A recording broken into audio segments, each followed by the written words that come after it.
Welcome everybody to 333. I'm Jared Emick. I'm here to talk Knicks, and look, it's been a rough past few games. I just think this is a team where you got to beat bad teams, right? You have to beat bad teams, and this team is clearly not there. They're almost there, but they're not there. They're 5-3. They have a good coach. They have some guys. But if you're going to lose to the Pacers, if you're going to let Miles Turner just stroke it like Curry all day, you're not really ready. And that's why I think that they need to make a deal for a star, because they have the prospects. Don't let this turn into a Ntilikina situation or a Knox situation where you have guys that you could deal, you could get something nice, but for whatever reason, the fan base or your own insecurities, you hold on to them until they're totally worthless. Let's not repeat the same mistakes. Let's move some guys. Let's move Mitch. We got Nerlens. It was great to see Nerlens Noel, right? But all I could think while watching him is, man, we really don't need Mitch as much as I thought we did. We really don't. Mitch is a great player, and he's getting a little bit more disciplined every day, and he's probably as good as Nerlens Noel.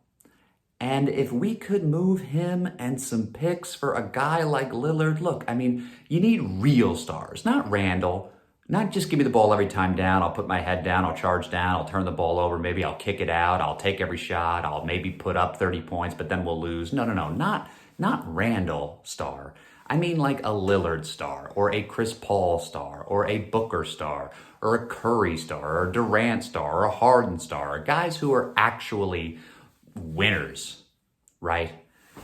And I just feel like we have so many guys to make this happen. You package Mitch and Quick. You give them Obi and Mitch. You give them Derrick Rose and Quickly and Obi. You have picks to trade. You have so many moves you can make, because this is not the Sandlot. This is not, some sort of Disney movie where you have a ragtag bunch and they come together and they overcome the odds and they, win a championship.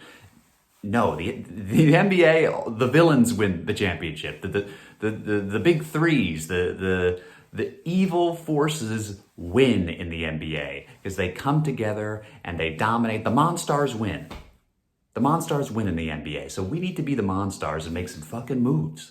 I'm getting a little sick, I don't know about you guys, at the Thibs, just curmudgeon-y, just gruff, I yell at everything.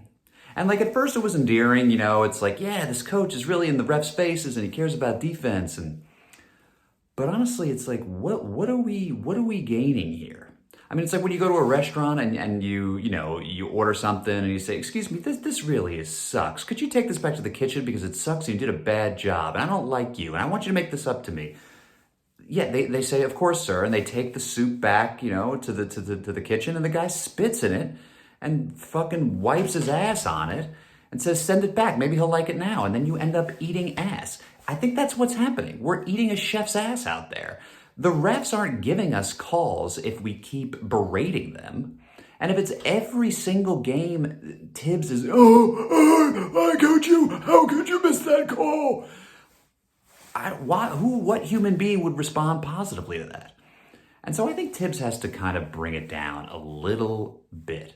I love that he's so intense, and I love that he runs his players ragged, and I love that he's the best defensive coach in decades, right? But we don't need him racking up techs. It's a little different even when Mook used to rack up the techs, or, obviously when Oakley, some of the legends would rack up techs. That's with a purpose. They're intimidating out there. There's a presence out there.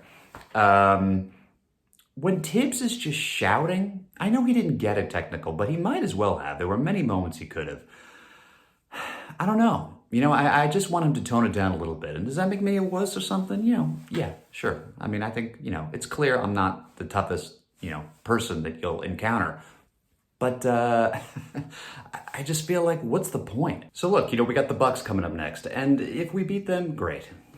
But, we're supposed to lose. And the point is, we got to really beat these teams we're supposed to beat first with consistency. That's what good teams do. They beat the Pacers. They beat the Raptors. They beat the Magic. And so that's that. We'll probably lose by, 15 points, somewhere between 10 and 20 points. That'll be the deficit, and we'll lose. they got real stars. They got Giannis. They're coming off a title with Giannis, and they got Chris Middleton. And honestly, Middleton is better than Randle. I'd rather have Middleton. I'll say that. Middleton's a better player. Don't tell me that he's not. So I got us losing. But hey, it's going to be a fun year, especially if we make moves. Worldwide West, I know you're watching. How about you flip some of these guys, you make some moves, and you really make this season something special. All right, that's all I got. Thanks for watching. This has been 333.